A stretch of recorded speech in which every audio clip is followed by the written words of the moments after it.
ឈ្មោះអំណាក់3ម៉ោងតែ$10ណាអូនយ៉ាហ្មងបងរឿងអញ្ចឹងក៏យកមកលេងសើចដែរអូនណាគឺមិនអាចសះសំជាមួយនឹងមនុស្សពិតៗដូចជាបងបានឡើយជិះម៉ូតូលឿនពេកក៏មិនបានប្រយ័ត្នផងនោះគេក៏បានជិះម៉ូតូទៅបុកជាមួយនឹងឡាននៅខាងមុខព្រោះយប់ហើយប្រញាប់ទៅផ្ទះផងចាបងសូមជូនរឿងខ្មោចអាឡ័យស្នេហ៍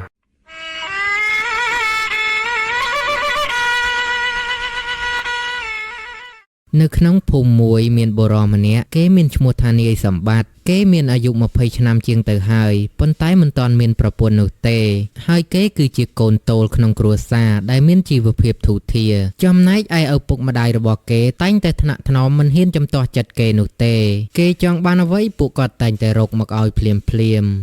ម៉ែកូនសុំលុយទៅដើរលេងយីព្រឹកឡើងមិនទាន់ចេញដើរហើយណការងារក្នុងផ្ទះមិនជួយធ្វើទេអីមើលណអស់ក៏មិនទាន់កាប់ទឹកក៏មិនទាន់រែកដែរហើយឯងប្រញាប់តណាហាអាកូនចំសៀតហើយបើកូនវាចង់ទៅហើយឲ្យវាទៅខាត់វាធ្វើអី10ឆ្នាំមានប៉ុន្មានដងឲ្យវាសប្បាយតន់វានៅក្មេងឬក៏ចង់ឲ្យវាលំបាកតាំងពីក្មេងដែរមែនអស់មិនចាំបាច់កាប់ទេព្រោះឥឡូវប្រើតែចង្ក្រានហ្គាសយកទៅណាមិនអស់ចំណែកឯទឹកវិញរែកធ្វើអីដាក់តែម៉ូតូទៅបូមឈុចពេញពីងបាត់ទៅហើយចាំបាច់ធ្វើដូចកាលពី20ឆ្នាំមុនធ្វើអីសម័យនេះហើយសម័យ 2K 2.5 ហើយណាម៉ែវាពិតមែនហើយម៉ែនិយាយដូចឪទៅត្រឹមត្រូវសម័យនេះសម័យ 2K 2.5 ហើយទៅចាំបាច់ឲ្យកូនលំបាកធ្វើអីឲ្យកូនសប្បាយឲ្យណាណីសិនពេលដែលកូនបានប្រពន្ធទៅដើរលេងមិនមានទំនួលខុសត្រូវតឹងហើយបើពេលកូននៅកំលោះមិនឲ្យកូនដើរលេងចាំកូនមានប្រពន្ធមិនឲ្យដើរលេងមែនម៉ែហើយស្ទះទ្រូងស្លាប់ហើយខ្ញុំឲ្យតម៉ាក់នេះអញ្ចឹងបានថាស្លឹកឈើវាមិនជូរឆ្ងាយពីគល់នោះទេចារឹកអូវាមិនគឺកូនចឹងឯងចឹងហើយបានកូនខ្ញុំចេះតែបានចិននិយាយប្រដៅអីទៅគ្មានណាថាស្ដាប់ចូលទៅជាអីទេរាល់ថ្ងៃដូចចាក់ទឹកលើក្បាលទាអញ្ចឹងម៉ែមិនដឹងជាស្អីឮតែរអ៊ូខ្ញុំនៅផ្ទះមិនបានទេដោយសារតែមិនចង់ឮម៉ែរអ៊ូនឹងហើយបើម៉ែមិនអោយក៏មិនអោយទៅចោះចាំបាច់ចាក់ឌីសឲ្យខ្ញុំស្ដាប់ដែរមិនអីទេកូនម៉ែឯងមិនអោយចាំឪនេះអោយកូនឯងដើរលេងឲ្យសប្បាយទៅណាហើយឆាប់ចូលផ្ទះវិញផងម៉ែឪបារម្ភពីកូនបាទឪចឹងកូនទៅសិនហើយណាម៉ែចឹងកូនទៅសិនហើយណាបាយនៅពេលដែលសម្បត្តិជិះម៉ូតូចាក់ចេញបាត់ទៅឪពុកម្ដាយរបស់សម្បត្តិក៏បានឃើញថាកូនពុំមានក្បាលនោះទេម៉ែវាកូនយើងកើតអីខ្ញុំស្រវាំងភ្នែកទៅដឹងឯងឃើញដូចខ្ញុំអត់ឃើញតើអូវាគួរតែហៅវាមកវិញមកអូវាច្បាស់ណាស់កូនយើងប្រកាសជាមានគ្រោះថ្នាក់ជាពុំខានឲ្យខ្ញុំហៅយ៉ាងម៉េចបើវាជិះចេញទៅឆ្ងាយហើយនឹងចង់ខលក៏ខលមិនកើតដែរលេខរបស់ខ្ញុំវាមិនដែលទទួលផងចង់មានការអីតលតែជិះរកវា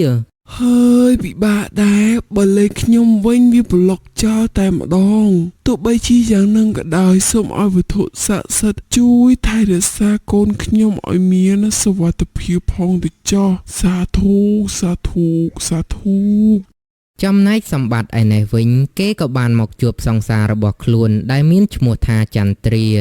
អូនចាំបងយូរហើយនៅបងរវល់តែស្ដាប់ម៉ែរអ៊ូអញ្ចឹងហើយទៅបងមកខកខានណាអូន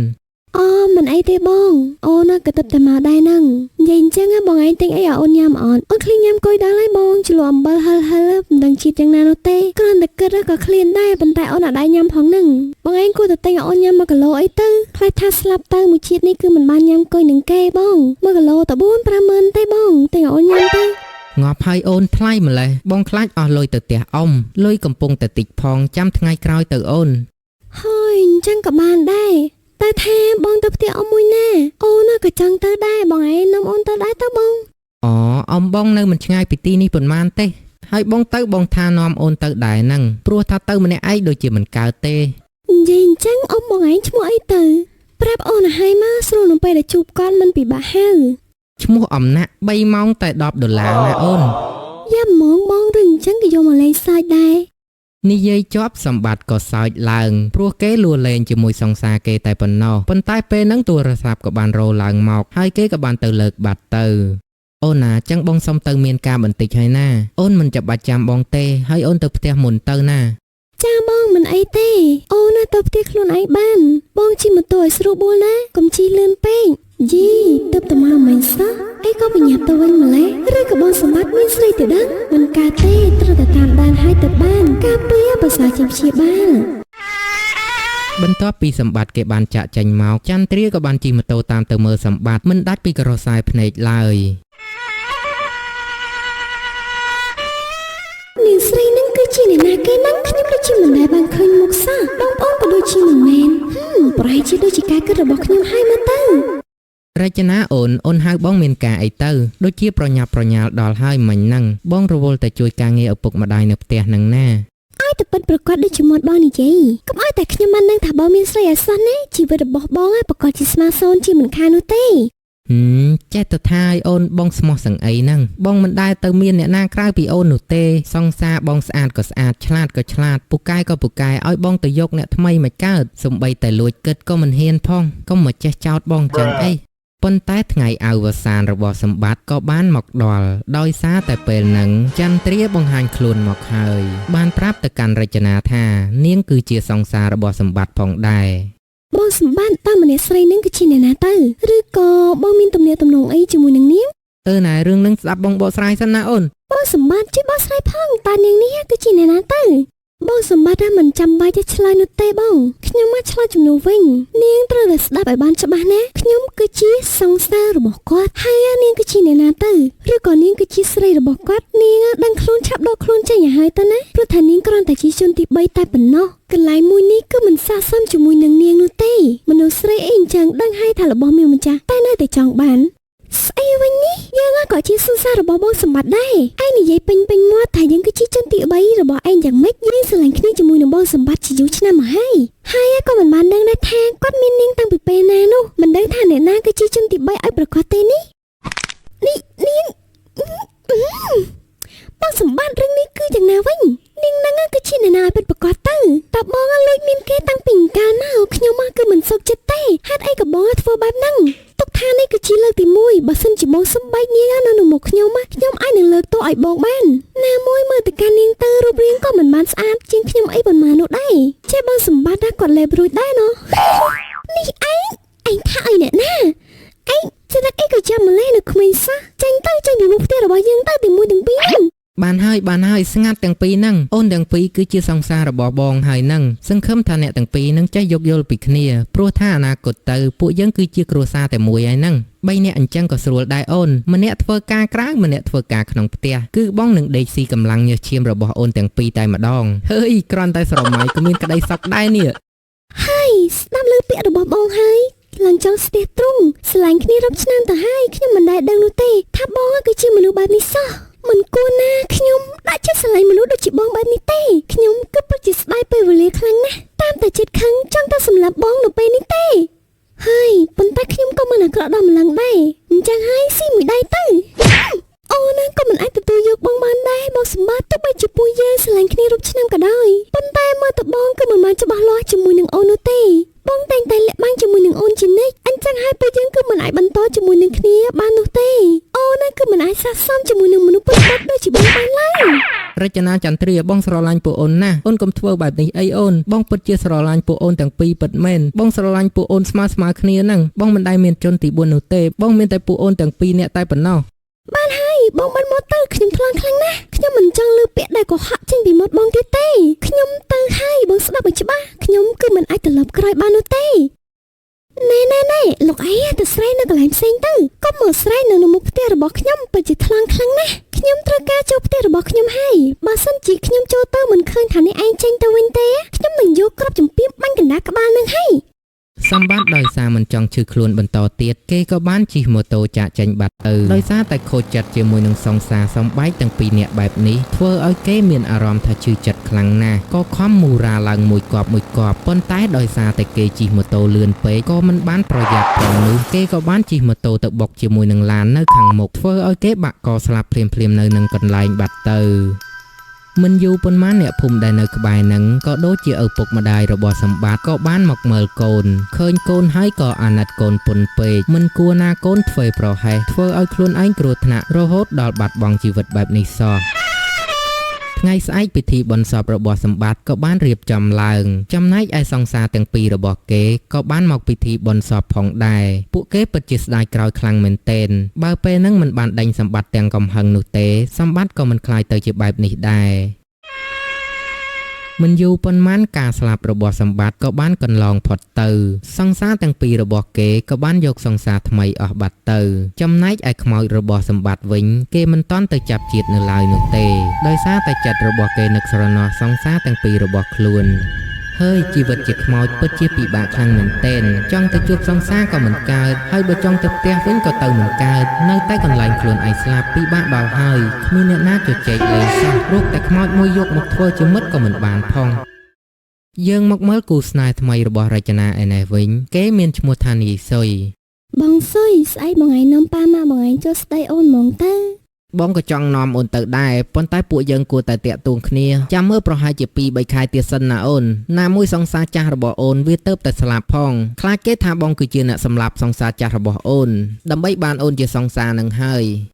បងឯងក៏រំលឹកអំពីបងសម្បត្តិទៀតអីខ្ញុំពិតជានៅតែកាន់គាត់ខ្លាំងណាស់ដែលស្លាប់ទាំងវ័យក្មេងបែបហ្នឹងប៉ុន្តែថាបើពេលហ្នឹងគាត់មិនធ្វើបែបហ្នឹងទេប្រហែលជាគាត់មិនស្លាប់ទេមើលទៅហើយមិនចង់រំលឹកនោះទេរឿងដែលកន្លងហួសទៅហើយនិយាយអញ្ចឹងយើងបញ្ញាប់ទៅផ្ទះវិញទៅបងអូនធ្វើម្ហូបដាំបាយឲ្យប៉ាម៉ាអូនសិនចាំយប់ចាំបងមកយកអូនទៅដើរលេងផងណាព្រោះថាយប់នេះគេចាក់ធុងបានឲ្យវត្តឯណោះអូខេអូនចាំយប់បន្តិចចាំបងមកមិនយូរប៉ុន្មានពេលយប់ក៏បានមកដល់ពួកគេក៏បានទៅវត្តរំធុងបាសរៀងយប់បន្តិចទៅគេត្រឡប់មកវិញ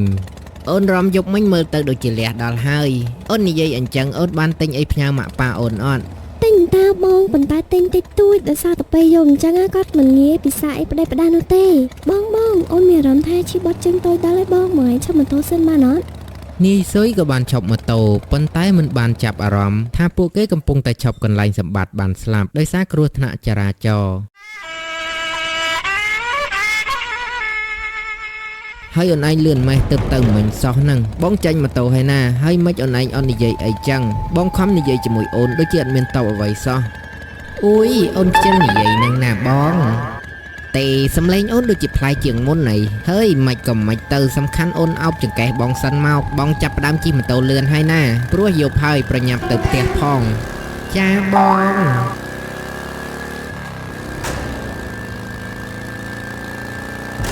អូននិយាយថាដៃអូនឯងដូចជាត្រជាក់ខុសធម្មតាឯង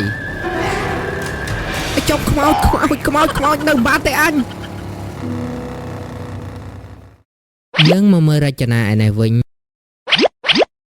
អាតប៉េសុយនឹងតាណាបាត់ហើយគ្រាន់តែឲ្យចាំមួយផ្លេតសងអីក៏ពិបាកខ្លាំងម្ល៉េះបានជាទៅចោលគ្នាអញ្ចឹងនេះយប់ស្ងាត់ហើយឲ្យខ្ញុំនឹងដើរទៅផ្ទះវិញមែនហ្នឹងហើយពិតជាខឹងខ្លាំងមែនតើខំរៀបរឹកនៅមុខគេឡើងសភាពរៀបសារនេះចាំមើលតើបានជួបម្ដងទៀតណាដឹងគ្នាជាមិនខានទេបងសុយ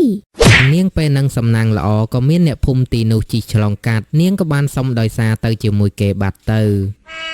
និយាយពីនាយសុយឯនេះវិញដោយសារតែខ្មោចសម្បត្តិលួងគេកាលពីយប់មិញព្រឹកឡើងគេក៏ឈឺញ័រញាក់ជ្រុះសក់អស់ទាំងដុំតម្រាំតែគេជាអស់រយៈពេល1អាទិត្យជាងបន្ទាប់ពីគេបានជាស្រួលបួលមកគេក៏បានទៅជួបនឹងរចនាជីបងសុយតានេះបងសុយមិនកំងឯងផ្ដាច់ទំនាក់ទំនងជាមួយអូនអញ្ចឹងខក៏មិនលើកទៅដល់ផ្ទះក៏មិនជួបបើអស់ចិត្តគួរតែប្រាប់អូនមួយម៉ាត់មកចាំបាច់ធ្វើបែបហ្នឹងធ្វើអីប្រាប់អូនតាមត្រង់មកអូនទទួលយកគ្រប់យ៉ាងតាបងមកនេះបងមកប្រាប់អូនថាពួកយើងគួរតែបែកគ្នាទៅបងមិនអាចបន្តស្រឡាញ់អូនទៀតបាននោះទេបើមិនអញ្ចឹងទេបងត្រូវខ្មោចសង្សារចាស់អូនមកលួងរហូតដល់ស្លាប់ជាមិនខានអូននៅចាំទេយប់ដែលពួកយើងត្រឡប់មកពីរំធុងបាសវិញថ្ងៃនឹងហើយគឺជាថ្ងៃដែលបងត្រូវខ្មោចលួងនឹងណាអូយមានរឿងអញ្ចឹងផងបងអញ្ចឹងតើបានជាបងជិះមកចោលអូនបើអូនដឹងអញ្ចឹងល្អហើយអញ្ចឹងបងទៅសិនហើយណាបើនៅយូរខ្លាចតែខ្មោចមកលួងទាំងថ្ងៃទេទោះបីជាបងស្រឡាញ់អូនខ្លាំងប៉ុណ្ណាក៏ដោយប៉ុន្តែក្តីស្រឡាញ់មិនអាចប្រឈមមុខនឹងខ្មោចលួងរាល់ថ្ងៃបានទេណាអូនហើយក៏មិនអាចទ្រាំឃើញប្រលឹងខ្លួនឯងហោះទៅស៊ីប្រលិតម្ដងមួយដែរពេលដែលជួបខ្មោចសម្បត្តិលួងនោះអញ្ចឹងបងទៅសិនហើយណាខ្ជិលនិយាយច្រើនទៀតបងសុយឆាប់សិននិយាយគ្នាដឹងរឿងសិនទៅមើលចាំទៅអើយហេតុផលនេះមើលទៅដូចជាមិនសមសោះស្ដាប់ទៅគឺមិនគួរឲ្យជឿហ្មងវាមិនដែលមានខ្មោចអីនោះទេសង្ស័យតែកុហកខ្ញុំព្រោះតែមានថ្មីហើយមើលទៅតែមិនកុហកខ្ញុំឲ្យសមបន្តិចទៅណារកហេតុផលមកគ្មានទំនោរអីបន្តិចសោះយាយពីចន្ទ្រាឯនេះវិញសង្សារថ្មីរបស់នាងមានឈ្មោះថានាយឆ្លូញពួកគេស្រឡាញ់គ្នាខ្លាំងណាស់បាត់មុខមិនបាននោះទេចំណែកឯឪពុកម្ដាយរបស់ពួកគេទាំងសងខាងក៏បានដឹងឮផងដែរបងឆ្លូញយប់នេះសម្រាប់នៅផ្ទះអូននៅមួយយប់សិនទៅផ្ ផ្ទះអូនមានបន្ទប់សច្រើនណាស់ណាមួយឥឡូវរៀងល្ងាចហើយអូនខ្លាចបងមានគ្រោះថ្នាក់ជាយថាហេតុបងអូនមិនចង់ឲ្យបងមានរឿងអ្វីកើតឡើងនោះទេអូមិនអីទេអូនបងមិនចង់រំខានគ្រួសារអូនច្រើននោះទេទទួលបាយមួយល្ងាចនេះវាល្អពេកទៅហើយបងមិនចង់ប្រាថ្នាច្រើនជាងនឹងទេអូនហើយអូនកុំបារម្ភអីពេលត្រឡប់ទៅវិញបងនឹងជិះម៉ូតូយឺតនោះទេអញ្ចឹងបងទៅសិនហើយណាអូនបាយបាយ my love ចាបងចឹងជាស្រួលបួលណាបងអូនណាស្រឡាញ់បងសំណប់ចិត្តនេះឆ្លូនគេនិយាយថាបើកយឺតទេតែដាក់ឡើងមួយកប់ឡើងហើយដីតែម្ដងហើយលបល់យកជិះលឿននោះលឿនតែនិយាយមិញថាចាំជិះយឺតហើយសាវ៉ាម្លេះទេជាមនុស្សប្រហើយនិយាយពីនេះឆ្លូនឯនេះវិញគេមិនតាន់បានទៅផ្ទះនោះទេគេក៏បានមកជួបនឹងមនុស្សស្រីម្នាក់ធីតាអូនចាំបងយូរហើយនៅបងក៏មិនចង់ឲ្យអូនមកទីនេះនោះទេខ្លាចតែគេមកឃើញពួកយើងព្រោះអ្នកនៅក្នុងភូមិនេះអ្នកណាក៏ដឹងថាបងនឹងចន្ទ្រាគឺជាគូស្នេហ៍នឹងគ្នាអញ្ចឹងឡើងម៉ូតូសិនមកអូនចាំទៅនិយាយគ្នានៅផ្ទះរបស់បងអូនមកទីនេះមិនមែនគ្មានហេតុផលនោះទេមួយរយៈនេះអូនបានឃើញថាបងនៅក្បែរវាណែតស្នេហាដូចជាច្រើនពេកហើយមើលតបងដូចជាមិនក្រែងចិត្តមកកាន់អូនសោះបងមិនយកអារម្មណ៍ខ្ញុំទេខ្ញុំពិតជាប្រច័ណ្ឌទៅកាន់បងខ្លាំងណាស់តែពេលណាបងអាចយកទ្រព្យសម្បត្តិរបស់នាងទាំងអស់បានទៅអូនគឺមិនចង់រងចាំទៀតទេបងគួរតែធ្វើការងាររបស់បងឲ្យបានលឿនជាងនេះគូនរបស់យើងគឺកាន់តែធំហើយណាបងអូនមិនចង់ឲ្យកូនរបស់យើងកាន់មកគ្មានឪពុកហៅនោះទេអូនទុកពេលបងមួយខែទៀតបើបងមិនរៀបការជាមួយនឹងនាងនោះទេបងមិនចាំបាច់បង្ហាញខ្លួនឲ្យខ្ញុំឃើញទៀតទេ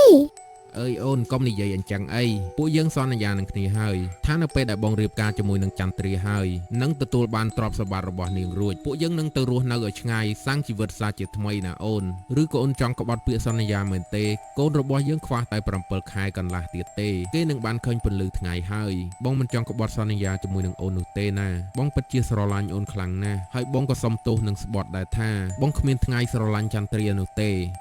ហើយអូនយល់ពីបងអូនឈប់ខឹងក៏បានដែរប៉ុន្តែបើសិនជាមួយខែទៀតបងមិនបានរៀបការជាមួយនឹងនាងចន្ទ្រានោះទេអូនណាប្រកាសជាយកកូនរបស់យើងចេញជាមិនខានអូនមិនមែនគំរាមបងទេណាអូននិយាយម៉ាត់ណាគឺម៉ាត់នឹងហើយ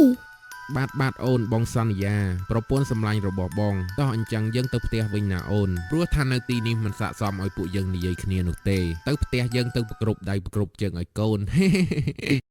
ពួកគេទាំងពីរនាក់ក៏បានជិះម៉ូតូចាក់ចេញទៅប៉ុន្តែអត់បានដឹងទេថាពាក្យសម្ដីទាំងហ្នឹងត្រូវបានខ្មោចរបស់សម្បត្តិគេបានស្ដាប់ឮទាំងអស់ហើយ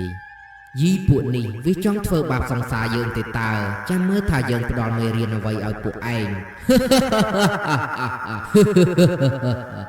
នៅថ្ងៃមួយធីតាក៏បានមកស្កាត់ជួបជាមួយនឹងនាយឆ្លូញម្ដងទៀតកន្លែងដែលស្កាត់ជួបនឹងគឺជាកន្លែងដែលបានជួបជាមួយនឹងនាយឆ្លូញកាលពីថ្ងៃមុនផងដែរធីតាកំពុងតែឈរសុកក៏បានឮសម្រាប់ជើងដើរមកនាងក៏បានគិតថាគឺជានាយឆ្លូញនាងក៏បានពោលឡើងថា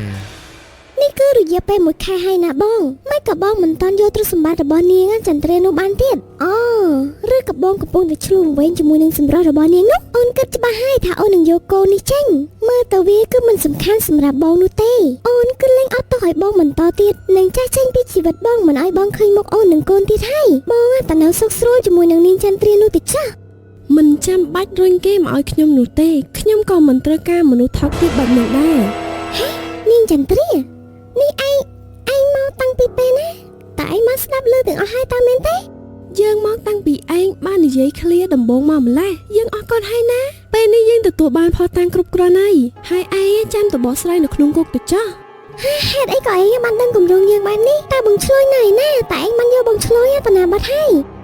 ឯងមិនបាច់ចាំបារម្ភអំពីបងឆ្លុយនោះទេមិនមែនទេគឺអាចឆ្លុយនោះទេតិចទៀតហ្នឹងវាគឺទៅកំដរនាងនៅក្នុងគុកហើយនិយាយពីប៉ូលីសក៏បានចាប់ខ្លួនធីតាចាក់ចេញទៅដោយសារតែនាងផ្សំគំនិតជាមួយនឹងនាយឆ្លូញផងដែរហើយមូលហេតុដែលចន្ទ្រាដើរជន់កែងរបស់ពួកគេបាននោះក៏ដោយសារតែនាងសុបិនឃើញសម្បត្តិមកប្រាប់នាងថានាយឆ្លូញមិនមែនជាមនុស្សល្អអីនោះទេដំបូងនាងមិនសូវជឿនោះឡើយអាចមកពីនាងនឹកដល់សម្បត្តិបានជានាងសុបិនឃើញបែបនេះប៉ុន្តែដោយសារតែនាងបានឃើញទង្វើរបស់នាយឆ្លូញប្លែកៗនិងទង្វើលាក់បាំងពីក្រោយនាងក៏បានចាប់ផ្ដើមសង្ស័យទៅលើគេហើយក៏បានយកទូរស័ព្ទគេមកមើលស្របពេលដែលគេចូលបន្ទប់ទឹកនាងក៏បានឆែកឃើញសារតាក់ទងជាមួយនឹងធីតាផងដែរទើបនាងបានដឹងថាគេគ្រាន់តែបោកនាងដើម្បីបានទ្រព្យសម្បត្តិនាងតែប៉ុណ្ណោះនិយាយពីនាយឆ្លូញឯនេះវិញដោយសារតែចន្ទ្រាដឹងអំពីគម្រោងរបស់គេក៏បានកិច្ចខ្លួនទាំងចិត្តខឹងទៅកាន់ចន្ទ្រា ដែលបានចាប់ខ្លួនធីតាដែលជាអនាគតប្រពន្ធរបស់ខ្លួននាងចន្ទ្រាឯងហ៊ានធ្វើបែបនឹងដាក់ធីតាយើងនឹងមិនលើកលែងទោសឲ្យនាងនោះទេនាងចាំតែមើលទៅ នៅយប់មួយចន្ទ្រានាងក៏បានទៅញ៉ាំអាហារនៅពេលយប់ជាមួយនឹងមិត្តរបស់នាងតែពីរនាក់នោះទេពេលហ្នឹងនាងក៏បានក្រឡេកភ្នែកឃើញនាយឆ្លូញកាន់កាបិតយ៉ាងស្រួចមកកាន់នាងឃើញបែបហ្នឹងហើយនាងពិតជាភ័យខ្លាំងណាស់ប៉ុន្តែគោលបំណងរបស់គេសម្ដៅមកចន្ទ្រាតែម្នាក់គត់ ហាអាចឆ្លងឯងចង់ធ្វើអីហ្នឹងឯងធ្វើអញ្ចឹងឯងមានទោសណា យើងមានទោសស្រាប់ហើយមានទោសថែមមួយទៀតក៏វាមិនថ្មីដែរយ៉ាងហោចណាស់ក៏យើងបានសម្លាប់នាងចោលដែរនាងឯងហ៊ានធ្វើដាក់ធីតារបស់យើងរួមទុកនៅក្នុងគុកព្រមទាំងកូនរបស់យើងទៀតនាងឯងសំតែស្លាប់ ហើយយើងសុំងវោឯងទៅចោះឯងកុំសម្លាប់យើងអីឯងត្រូវជាប់គុកតែ2 3ឆ្នាំទេប៉ុន្តែបើឯងសម្លាប់យើងអាចជាប់គុកដល់មួយជីវិតណាអាចឆ្លងតែឯងមិនអាណិតប្រពន្ធហើយនឹងកូនដែលនៅក្នុងពោះនោះទេអី ភ្លាមហ្នឹងចន្ទ្រានាងក៏បានទៅពប់ជើងដួល អូយជើងរបស់យើងឈឺណាស់ជើងរបស់ខ្ញុំបាក់ហើយទីដឹងឈឺខ្លាំងណាស់អាចឆ្លងអាចចង្រៃ នាងឯងចិត្តងាប់ហើយសម្ដីបានទៀតណនាងចន្ទ្រាមិនឃើញក្តាមមឈូសមិនស្រក់ទឹកភ្នែកមែននាងនេះយើងនឹងមិនទុកជីវិតឲ្យនាងឯងនោះទេនេះនាងឯងស្លាប់ទៅ កុំអីកុំសម្លាប់យើងអីកុំអា នេះឆ្លូញបំរុងនឹងកាប់ចន្ទ្រាទៅហើយតែក៏មានដៃនរណាម្នាក់បានទប់ដៃនេះឆ្លូញជាប់ យីអាណាហ៊ានមកទប់ដៃរបស់យើងវើយឯងចង់ស្លាប់ដែរមែនហាចុំឯណាមនុស្សឃើញតែដៃ នេះនៅឯនេះមកពីឯងនៅឆ្ងាយពីយើងចោះទៅមិនកើតនោះទេអញ្ចឹងហើយយើងឲ្យដៃយើងទៅមុន ចុំមិនមែនមនុស្សផងហ្វយខ្មោច អូនចន្ទ្រាបងនឹកអូនដល់ហើយបងសុំថើបអូនមួយមក ហើយសម្លប់បាត់មិនទាន់បានថើបផងហើយរកទៅចាត់ការប៉ែមុខស្រស់នោះមួយសិន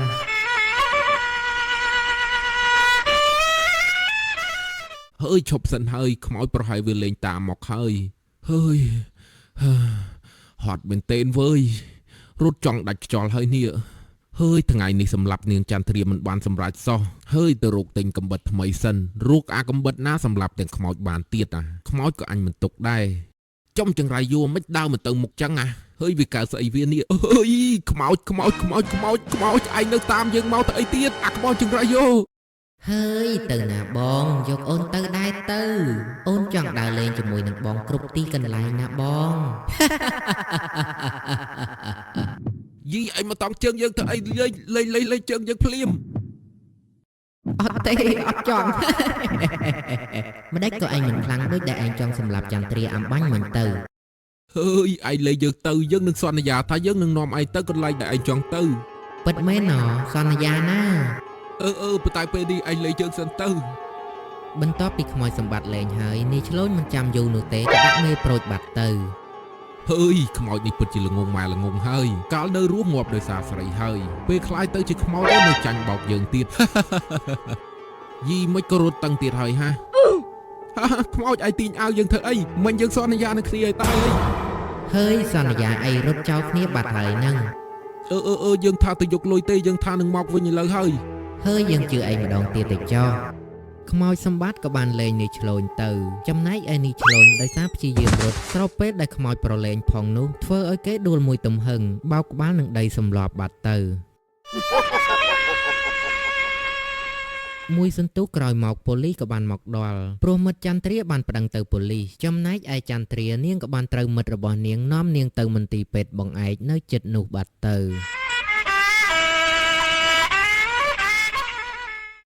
មួយរយៈក្រោយមករឿងរបស់នាយឆ្លូញក៏បានស្ងប់ស្ងាត់ចំណែកចន្ទ្រានាងក៏បានចេញមកស្រូបយកខ្យល់អាកាសដើម្បីឲ្យអារម្មណ៍នាងបានធូរស្បើយ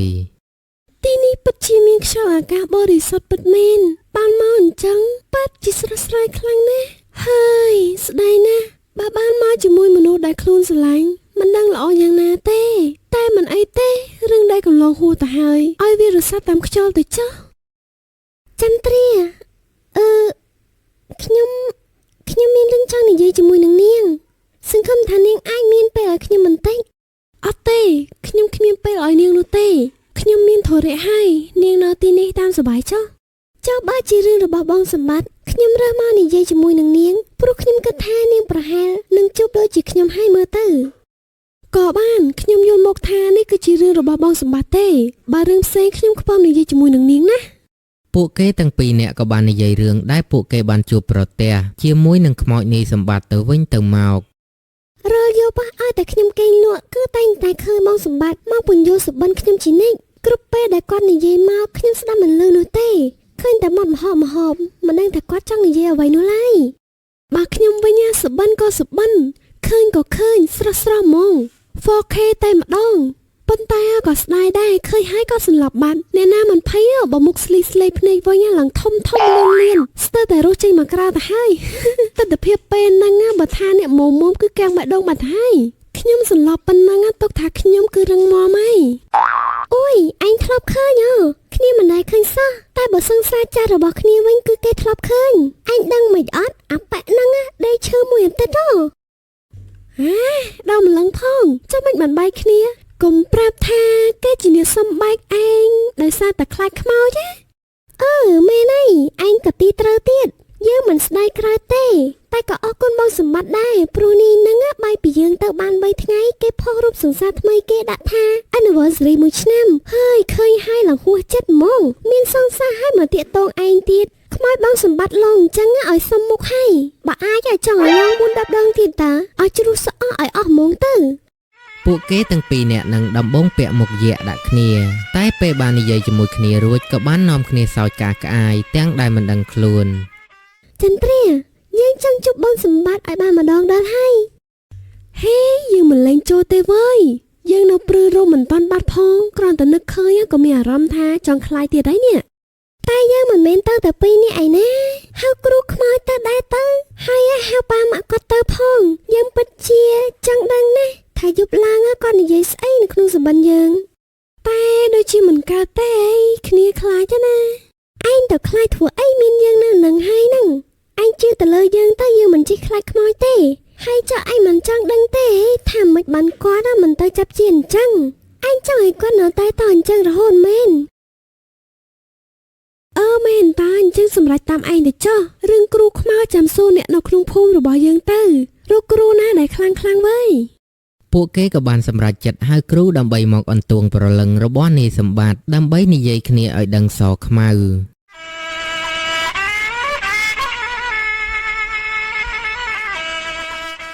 យប់ឡើងក៏បានឈានមកដល់ពួកគេក៏បានមកជួបជុំគ្នានៅកន្លែងដែលសម្បត្តិបានស្លាប់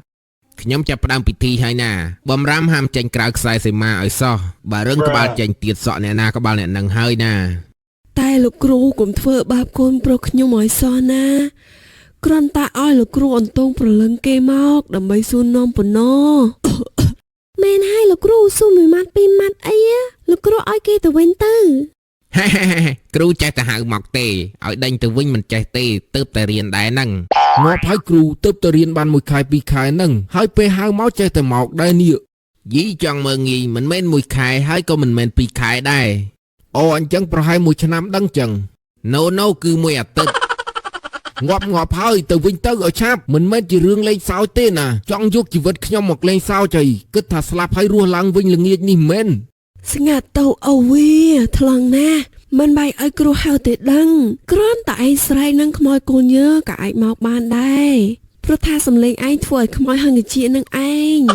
បានហើយស្ងាត់ទៅហួសម៉ោងហួសវេលាឥឡូវហើយតោះយើងចាប់ផ្ដើមពិធីទៅ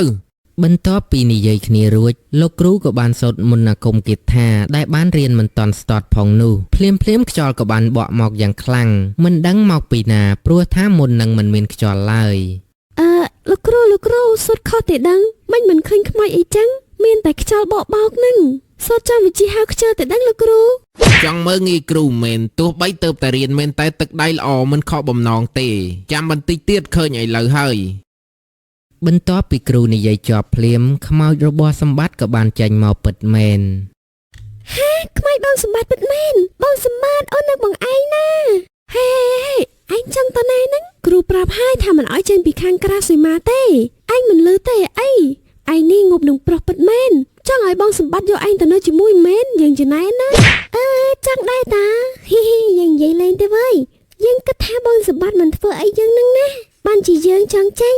ឯងមើលទៅមុខគាត់កាត់ជាខ្មោចហើយក៏នៅតែគួរឲ្យស្រឡាញ់ដែរមែនអត់ ហើយអញអើយនិយាយទៅរួចយើងគ្រាន់តែឃើញមុខខ្មោចយើងចង់តែសន្លប់ទៀតទៅហើយនេះ បានហើយអស់ពេលវេលាឥឡូវហើយចង់និយាយអីក៏និយាយឲ្យលឿនទៅ ខ្ញុំគិតថាគួរតែឲ្យលោកអ៊ំទាំងពីរនិយាយមុនទៅអ៊ំប្រុសហាពួកគាត់កាត់អីហ្នឹងសន្លប់បាត់ហើយហ្នឹងហើយប្រហែលជាពួកគាត់នឹកកូនគាត់ពេកហើយគ្រាន់តែឃើញកូនភ្លាមសន្លប់ភ្លេតហ្មង ចន្ទ្រារចនាពួកអូនហៅបងមានការអី ហើយលើផ្លេចមិនតើមានការបានជាមួយបាន រៀបរឹកបន្តិចទៅខ្មោចណាមិនមែនមនុស្សទេ ច្រឡំហ្នឹងណាលោកគ្រូស្មានតែមនុស្សភ្លេចបងសម្បត្តិមិនបានជាបងមិនទៅចាប់ជាតិទៅបងនៅតែតើបែបនេះដល់ណាទៀត មែនហើយបងគួរតែចាប់កំណើតជាថ្មីទៅពួកយើងមិនចង់ឃើញបងស្ថិតនៅក្នុងស្ថានភាពបែបនេះទេហើយមួយទៀតអូនឆ្ងល់ណាស់យប់ឡើងមិនក៏បងតែមកបញ្ជូលសុបិនអូនអញ្ចឹងតែរាល់ពេលបងនិយាយពាក្យអីអូនស្ដាប់មិនឮនោះទេ បងក៏ចង់ទៅដែរអូនតែបងទៅមិនកើតចិត្តបងនៅតែនឹកស្រណោះពួកអូនមិនចង់ឲ្យពួកអូនជួបអ្នកក្រោយគេធ្វើបាបរងទុកឈឺចាប់នោះទេបងនឹងនៅការពារពួកអូន បងកុំគិតបែបហ្នឹងអីពួកអូនមិនអីទេពួកអូនអាចមើលថែខ្លួនឯងបានជាមនុស្សមានទុកគឺជារឿងធម្មតាទេបងសូមបងចាក់ចែងឲ្យស្ងប់ចិត្តទៅចុះសង្ឃឹមថាជាតិក្រោយពួកយើងនឹងបានជួបគ្នាម្ដងទៀតមែនហើយបង